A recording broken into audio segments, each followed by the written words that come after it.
नमः सिद्धेभ्यः। ओम नमः सिद्धेभ्यः। ओंकारं बिंदु संयुक्तं नित्यं ध्यायन्ति योगिनः कामदं मोक्षदं चैव ओंकाराय नमो नमः। सरस्वती नमस्तुभ्यं वरदे कामरूपिणी विद्यारंभं करिष्यामि सिद्धिर्भवतु मे सदा।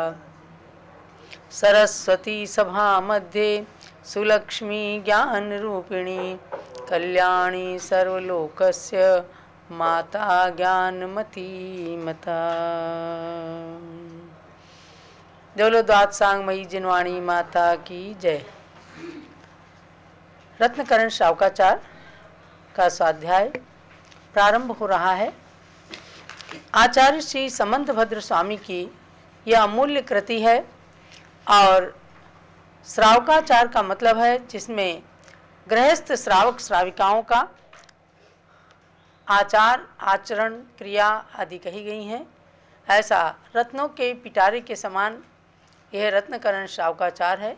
इसके अंदर 150 श्लोक हैं और 7 परिच्छेद अर्थात 7 चैप्टर हैं, जिसमें पहला चैप्टर चल रहा है और इसमें सम्यक दर्शन का सुंदर प्रकरण आचार्य देव ने बताया है। आपने 8 श्लोकों के माध्यम से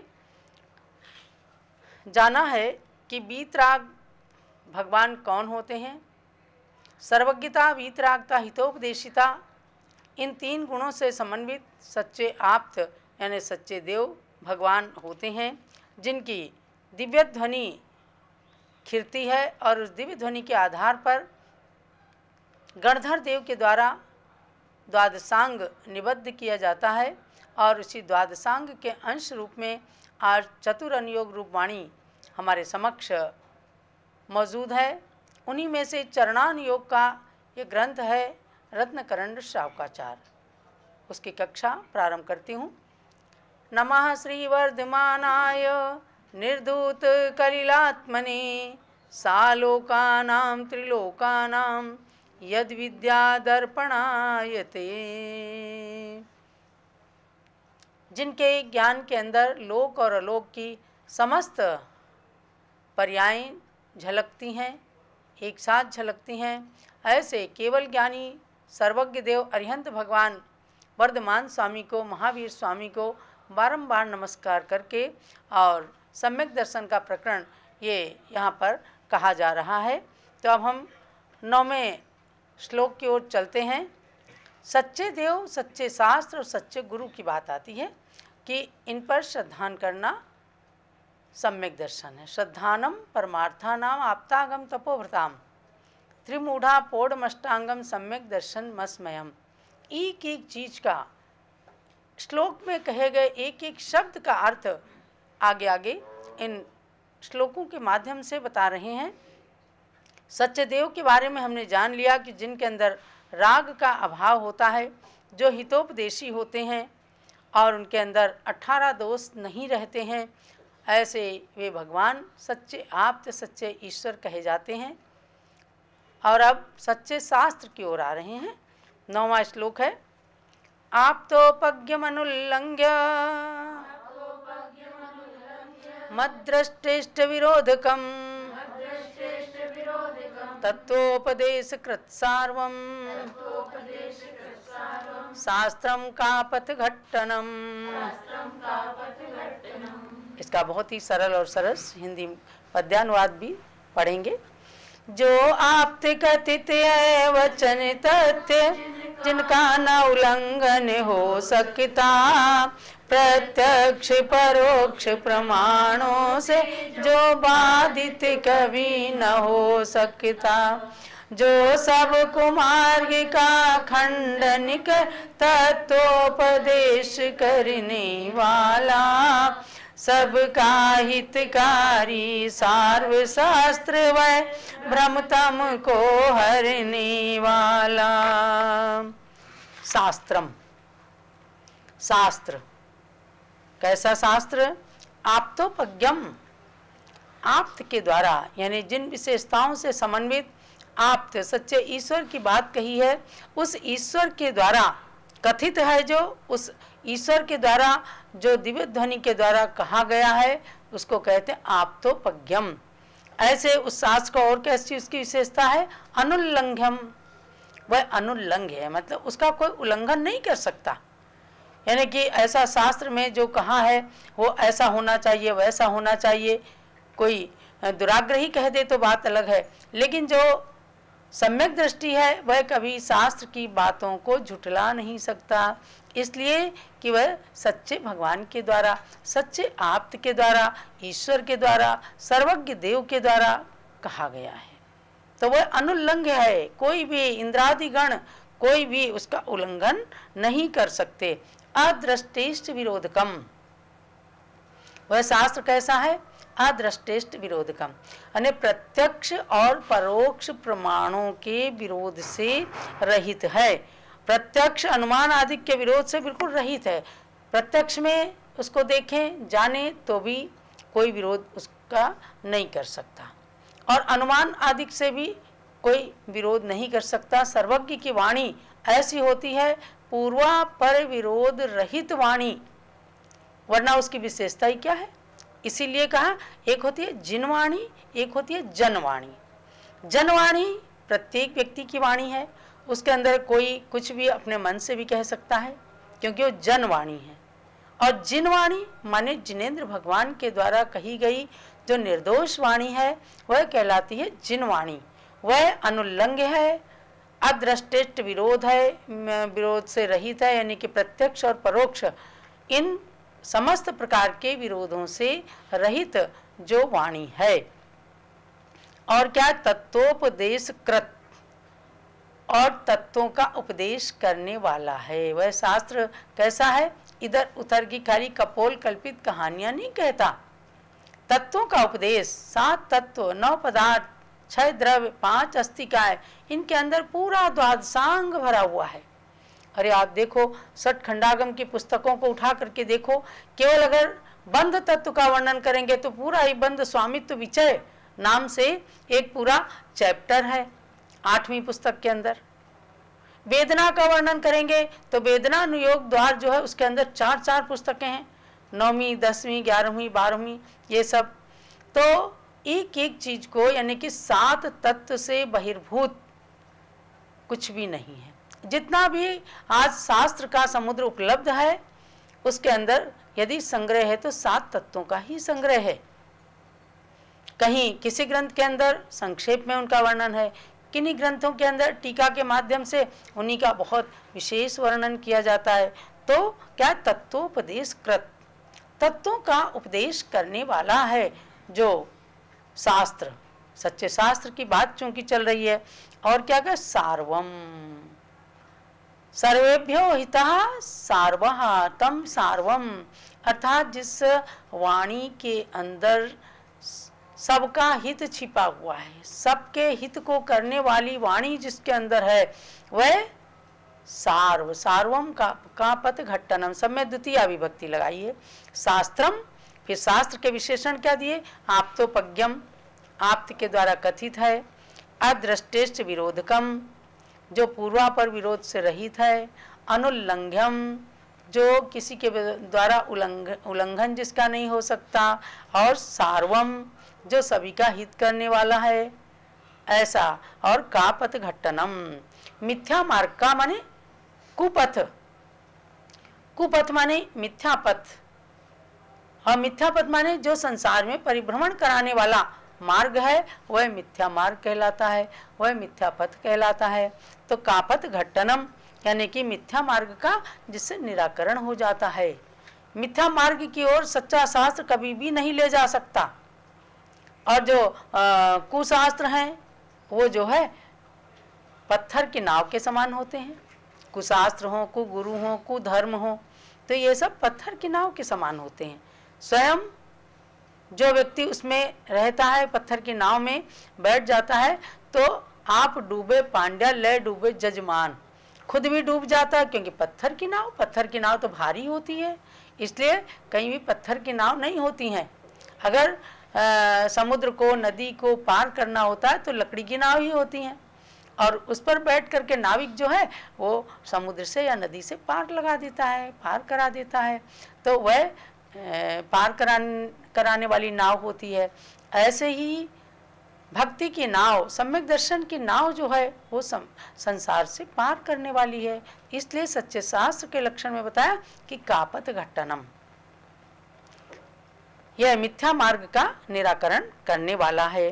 तो इसको आप संक्षेप में यूँ समझिएगा कि जो आप्त के द्वारा कथित है, ईश्वर के द्वारा कथित है, जिसका कोई उल्लंघन या खंडन नहीं कर सकते, जो प्रत्यक्ष और परोक्ष प्रमाणों से बाधित नहीं होता है, सर्व कुमार्गों का खंडन कर तत्व का उपदेश देने वाला है, सबका हित करने वाला है, सार्व है, वह सच्चा शास्त्र कहलाता है। ऐसे शास्त्रों का हमेशा स्वाध्याय करना चाहिए, क्योंकि उन शास्त्रों की एक पंक्ति भी अपने जीवन का निर्माण करने वाली हो जाती है।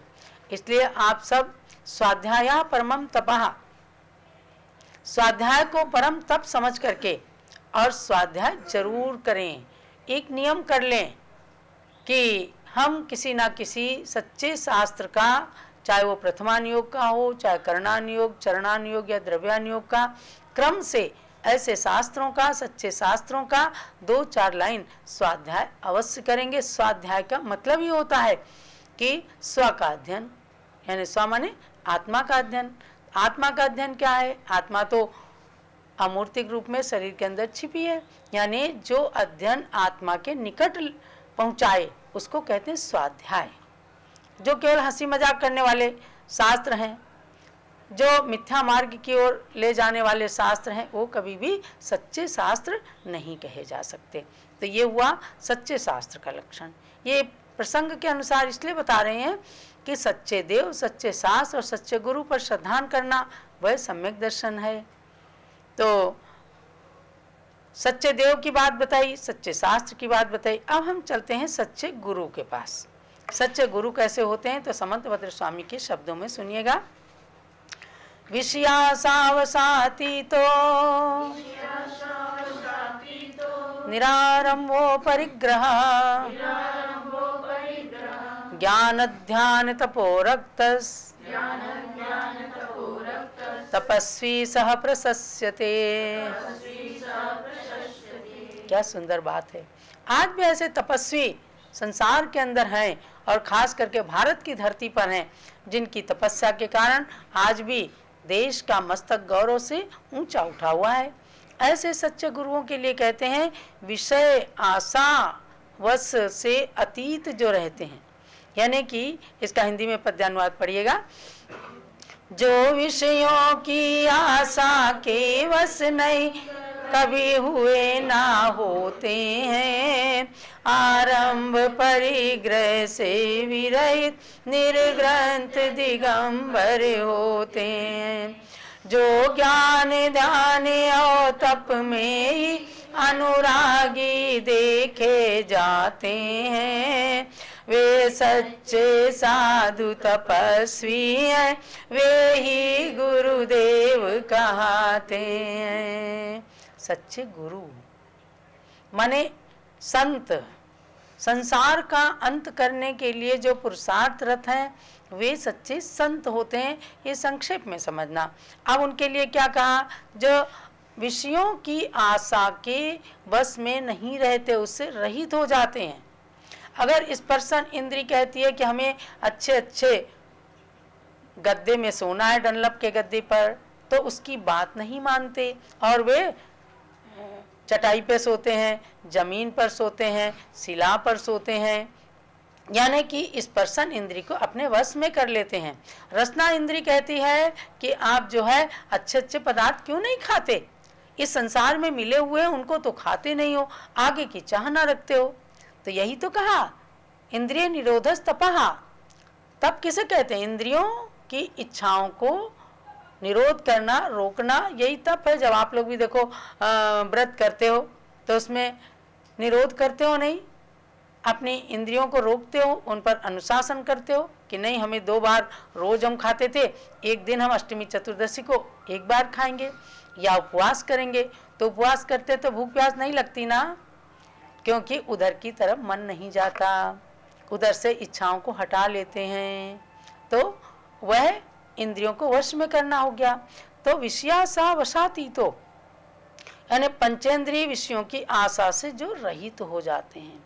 अच्छे अच्छे गाना सुनना, अच्छे अच्छे रूप सौंदर्य को देखना, ये इंद्रियां कहती हैं, लेकिन मुनिजन हमारे क्या करते हैं, उन सब आशाओं से, इंद्रिय विषय भोगों से रहित हो जाते हैं, एकदम अपने मन को वश में करते हैं।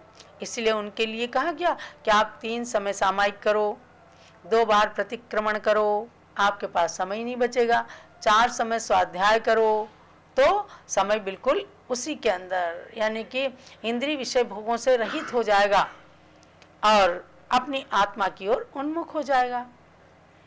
और कभी कभार कोई दोष लग गए तो प्रतिक्रमण आदि के द्वारा उन दोषों का क्षालन हो जाता है। सुबह से लेकर के शाम तक जो दोष लगे, तो सायंकालिक दैवसिक प्रतिक्रमण में मिच्छा में दुक्कड़म कह करके, हे भगवान मेरे दुष्कृत मिथ्या हो जाएं, मन वचन काय कृतकारित अनुमोदना से किसी प्रकार का मेरा दोष लगा हो, संसार के विषय भोगों में रम करके, या फिर कोई बातें सुन करके, कोई अनर्गल चर्या करके, या कोई कृतकारित अनुमोदना से भी दोष लग गया हो, तो दैवसिक प्रतिक्रमण में उनका क्षालन करते हैं।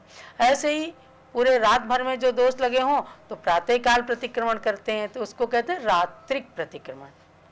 उसमें दोष लगते हैं जो, उसके क्षालन के लिए रात्रिक प्रतिक्रमण कर लेते हैं। और कभी कभी प्रायश्चित आदि में कल्याणालोचना का पाठ करने के लिए कहते हैं। सर्वदोष प्रायश्चित विधि नाम की 33 अत्यासाधना दोषों को निवारण करने के लिए व्रत है, और उसको पढ़ने के लिए मंत्र हैं। इन सब के द्वारा आत्मा के दोषों का, पापों का क्षालन होता है। बस वही बात सच्चे गुरुओं के लिए कही गई है कि पंचेंद्रिय के विषयों की आशा से रहित है जो, और निरारंभा संपूर्ण आरंभ, अपरिग्रह संपूर्ण आरंभ से रहित और परिग्रह से रहित हो जाते हैं। ज्ञान ध्यान तपो रक्तः, ये शावकाचार है, लेकिन आपको बता रहे हैं कि ऐसे सच्चे गुरु जो होते हैं तो उनके प्रति अपनी विनय रखना, उन पर श्रद्धान रखना, इसलिए अपरिग्रह। श्रावक तो परिग्रह प्रमाण करते हैं और गुरु अपरिग्रही होते हैं, निरारंभी होते हैं। तो जो आरंभ से रहित हैं, जो परिग्रह से रहित हैं, और क्या है, ज्ञान ध्यान तपो रक्तः, ज्ञान में, ध्यान में, तप में हद सदा अनुरक्त रहते हैं। तपस्वी सह प्रशस्यते, ऐसे गुरु तपस्वी जो हैं वे सच्चे गुरु कहलाते हैं, वही प्रशंसा के पात्र होते हैं। यानी ऐसे गुरुओं को ही सच्चे गुरु के नाम से जानते हैं, कहते हैं। इसलिए उन गुरुओं के ऊपर ही श्रद्धान करना चाहिए। पहले भी चतुर्थ काल में ही भी ऐसे ही गुरु होते थे, 28 मूल गुणों को धारण करते थे, गुरु से दीक्षा लेते थे, संसार शरीर भोगों से विरक्त रहते थे। आज पंचम काल है, आज भी दीक्षाएं होती हैं, कभी आचार्यों के हाथ से, कभी गणिनी आरिका माताओं के हाथ से आरिकाओं की दीक्षा, क्षुलिकाओं की दीक्षा होती है। तो ऐसी तपस्या करने के लिए प्रेरणा दी जाती है और मूलाचार ग्रंथ का स्वाध्याय करके उस रूप अपने आचरण को बनाने का उपदेश दिया जाता है। जब आपके बीच में ऐसे गुरु हों तो उनके प्रति नतमस्तक हो जाएं और ऐसे सच्चे देवसास गुरु के ऊपर श्रद्धान कर लें, ताकि ये समझ में आ जाए कि हम पंचम काल में भी सम्यक दृष्टि हैं, हमें सम्यक दर्शन हो गया है। वह चतुर्थ काल भी हमारे लिए बेकार था जिसमें सम्यक दर्शन नहीं हुआ था, और वह पंचम काल भी हमारे लिए अच्छा है कि जिसमें हमको सम्यक दर्शन हो गया। हमने सच्चे देवसास गुरु का श्रद्धान कर लिया, हमने रत्नत्रय की आराधना करने की ओर अपने कदम बढ़ा लिए, हम रत्नत्रय आराधकों के भक्त हैं। तो ऐसे पंचम काल का भी मूल्यांकन करके अपने गुणों को प्रकट करना और सम्यक दृष्टि बनना। और सच्चे साधु जिनको आज आहार आदि आप कराते हैं, देखो आचार्य शांति सागर महाराज थे। आचार्य शांति सागर महाराज ने जब थोड़ा बहुत मुनियों के चारित्र में शिथिलता देखी दक्षिण भारत में उन्होंने देखा कि एक दो मुनिराज हैं, श्रावक के यहाँ आहार करने जाते हैं, वो आहार के बाद उनको दक्षिणा देते हैं तो ग्रहण कर लेते हैं।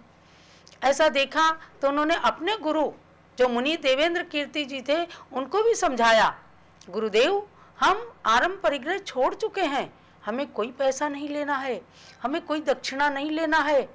मूलाचार पढ़ पढ़ करके अपनाया उसको और गुरु को दिखाया।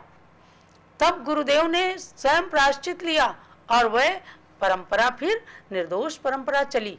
आपको ही जानना है, कई लोग कह देते हैं कि देवेंद्र कीर्ति महाराज जी ने अपने शिष्य शांति सागर महाराज से पुनर्दीक्षा ली। बिल्कुल गलत है, कभी भी ऐसा नहीं समझना और ना ऐसा हुआ, क्योंकि ज्ञानमती माता जी आज शांति सागर महाराज के 4 बार दर्शन करने वाली आज साक्षात जीवित हैं।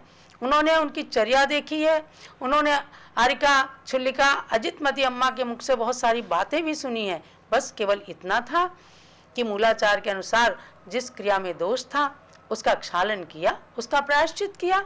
लेकिन शिष्य से कोई गुरु दीक्षा ले, ये बात कभी भी नहीं सच्ची हो सकती है। तो इतना जरूर है कि चारित्र चक्रवर्ती आचार्य श्री शांति सागर महाराज ने मूलाचार के अनुसार अपनी चर्या को बनाया और उसको प्रदर्शित किया, श्रमणचर्या को, आहारचर्या को पूर्ण शुद्ध बनाया। तो आज वह श्रमणचर्या पूर्ण रूप से निर्दोष दिख रही है। पहले एक कोई उपाध्याय बता देते थे कि स्वामी जी आपका भोजन आज फलाने गृहस्थ के घर में है, स्वामी जी वहीं चले जाते। तो शांति सागर महाराज ने नगरों में गांव में घूमना शुरू किया। अब कोई समझ नहीं पाते कि ये क्यों घूम रहे हैं, तो उन्होंने मंदिर के उपाध्याय को डांटना फटकारना शुरू कर दिया। अरे तू क्यों नहीं बताता ठीक से, स्वामी जी क्या चाहते हैं? उसने कहा मुझे खुद नहीं पता कि स्वामी जी क्या चाहते हैं। स्वामी जी से पूछा गया हमारे शांति सागर महाराज से, तो उन्होंने कहा कि देखो साधु निमंत्रण से नहीं जाते, आप कहे तो चाहे एक ही चौका है, लेकिन आप कहो कि चलिए हमने भोजन बना लिया, आपके लिए ऐसा बनाया, आपके लिए वैसा बनाया, तो साधु नहीं जाएंगे। तो बोले कि साधु की चर्या के अनुसार आप पड़गान करोगे तो हम जाएंगे। अगले दिन से घर घर में चौकी लगने लग गए, पड़गान किया, गुरुदेव का आहार अच्छी तरह हुआ। तो आज यतिचर्या कम से कम अच्छे से आज भी निर्बाध रूप से चल रही है। तो महानुभाव ऐसे होते हैं सच्चे गुरु, जिनके लिए जैन रामायण पद्म पुराण के अंदर भी कहा गया, यस्य देशम समाश्रित्य साधवः कुर्वते तपः षष्ठम अंशम नृपस्तस्य लभते परिपालनात्। श्री रवि सेनाचार्य क्या कहते हैं कि जिस देश का आश्रय लेकर के साधु जन सच्चे साधु तपस्या करते हैं, साधवा कुर्वते तपः, साधु जन तपस्या करते हैं, तो षष्ठम अंशम नृपस्तस्य, उस देश के राजा को अपने आप बिना तपस्या किए उस साधु की तपस्या का 6ठा भाग पुण्य मिल जाता है। ये बहुत बड़ी उदारता की बात है और बहुत बड़ी असलियत बताया रवि सेनाचार्य ने। इसलिए राजा को उसका फल मिलता है, क्योंकि राजा उनकी तपस्या में बाधक नहीं बनता। अगर कोई राजा तपस्या में बाधक बने तो उसको ना पुण्य मिल सकता है, ना कोई उनकी तपस्या का फल मिल सकता है, बल्कि उसे पाप लगेगा। आज स्वतंत्र भारत के अंदर हमारे गुरुजन विचरण करते हैं और उनकी तपस्या की साधना को सब लोग समझते हैं, जो नहीं भी कर पाते तो वो जरूर कहते हैं भाई जैन साधुओं की तपस्या बहुत ज़्यादा है। अभी भी अयोध्या में एक महंत जी आए, कहने लग गए कि ज्ञानमती माता जी यहाँ आई हैं, सुन करके बड़ा अच्छा लगा तो मैं दर्शन करने चला आया। जैन साधुओं की तपस्या हमने सुनी तो थी, लेकिन हमने कई बार जब ज्ञानमती माता जी जब अयोध्या में आई तो हमने उनकी तपस्या आंखों से देखी है। एक महंत जी तो कहने लग गए, मजाक करने लग गए, बोले कि आप संत हैं, हम महंत हैं। हमने कहा उसमें अंतर क्या है? तो बोले आप संसार के अंत करने की ओर चल रहे हैं, हमारे अंदर से महानता का अंत हो जाता है तो हम महंत हैं। अरे हमने कहा कि ऐसा हम लोग नहीं कह सकते। तो उनका कहने का मतलब ये था कि जैन संतों की या सच्चे संतों की तपस्या की बात बिल्कुल अलग होती है। वे निर्दोष और निस्वार्थ तपस्या करते हैं, इसलिए उनकी तपस्या से आज भी हमारे देश का गौरव वृद्धिंगत हो जाता है। तो महानुभाव, ऐसे संत सच्चे गुरु कहलाते हैं और उन सच्चे गुरुओं के ऊपर श्रद्धान करना तो सम्यक दर्शन है। ये तो हुई बात आपके लिए सम्यक दर्शन की। अब कहाँ आगे, अष्टांगम। वह सम्यक दर्शन 8 अंगों वाला होता है, यानी 8 अंग से समन्वित सम्यक दर्शन का जब पालन किया जाता है, सम्यक दर्शन को धारण किया जाता है, तो वो असली सम्यक दर्शन, वो संसार की पद्धति को नष्ट करने वाला है और वो मोक्ष महल पर चढ़ने के लिए प्रथम सीढ़ी के समान है। समझ में आया ना? सच्चे देव हो गए, सच्चे शास्त्र हो गए और सच्चे गुरु हो गए, उनका श्रद्धान करना यही सम्यक दर्शन है। उस सम्यक दर्शन को हम आगे आपके लिए ले चलेंगे कि आज इस काल के अंदर हम सभी सम्यक दृष्टि बने और सच्चे सम्यक दृष्टि बन करके मोक्ष मार्ग में चलते रहें, हमारा मोक्ष मार्ग साकार हो और पंचम काल के अंदर भी हम अपने कमजोर शरीर के द्वारा, हीन संगनन के द्वारा तपस्या करके और साधु अवस्था को सार्थक करते हुए सम्यक दर्शन में दृढ़ बने, सबको दृढ़ता की पाठ सिखाएं, तब ये सम्यक दर्शन वास्तव में सार्थक हो सकता है। आगे मैं आपको 8 अंगों की ओर ले चलूंगी, कैसे कैसे एक एक अंग का पालन करके और पूरे सम्यक दर्शन को शुद्ध परिपूर्ण बनाया जा सकता है। जब आचार्य श्री समंत भद्र महाराज की जय। जावाणी के